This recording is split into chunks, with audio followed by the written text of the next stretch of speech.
Hey guys, today I want to share with you my completed build of the HG Build Fighters Kamiki Burning Gundam.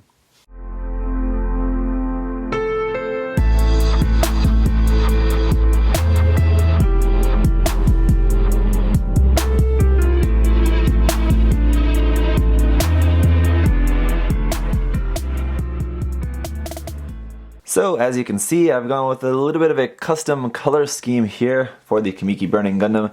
If you saw my work in progress video, I talked about this a little bit. I had this image here, ding ding, that image that I showed in the work in progress, as that kit is built by a Japanese modeler, and I just had that image as the background image on my phone.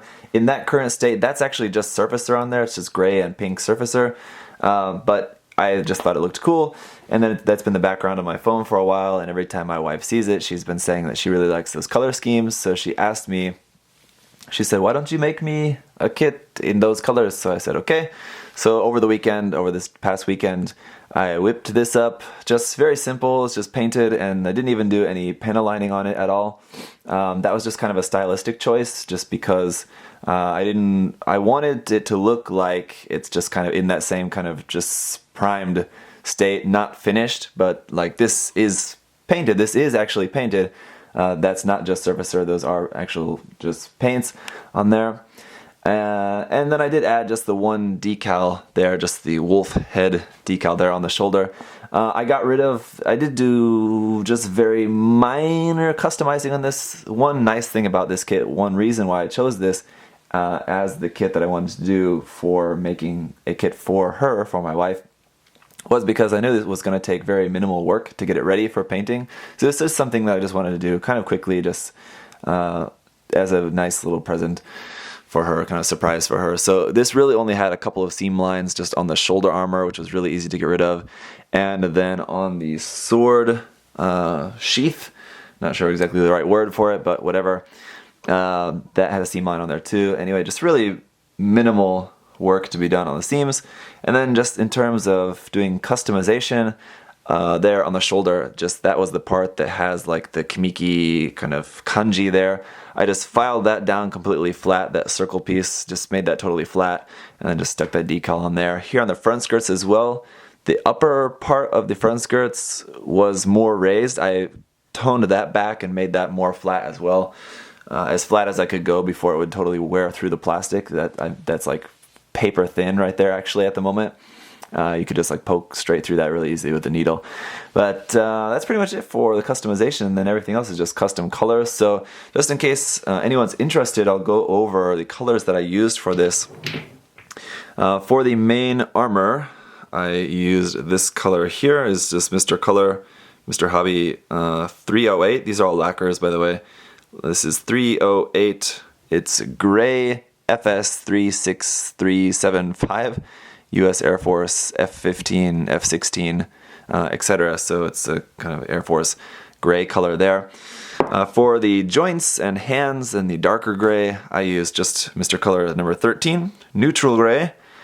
And then for the pink, I used just Mr. Color number 63, pink, but I did mix in a little bit of this lighter gray as well, just to make the pink just a little bit more dull. I didn't want it very bright, so I just made it a little bit more dull and a little bit more light colored pink by just adding a couple drops of this in there as well.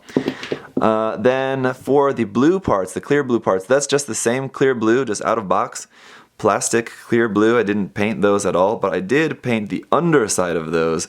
I painted just using Tamiya enamel chrome silver on the inside of those, just to make it so that they would kind of be more bright looking.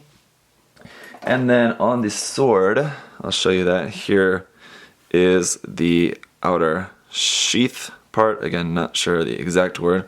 Sorry about that. There's just that, and then here's the sword part. The sword blade I did paint in gold. For that, I used Gaia color number 10, bright gold for this, so that just fits in there like that. This I also filed, I don't know how well you can see it, but there should be some like filing marks. I decided to leave those on there just for the look of it, just to sort of look like it's kind of sharpened. I just filed it more sharp, so I think it's more angular now, which I think looks better. So that's still just going to fit in there like that. I don't really want to press it in too tightly because there's no point in scratching the paint. If I'm going to use this or not, we'll see. And that's pretty much it. So let me give you guys a look around this guy.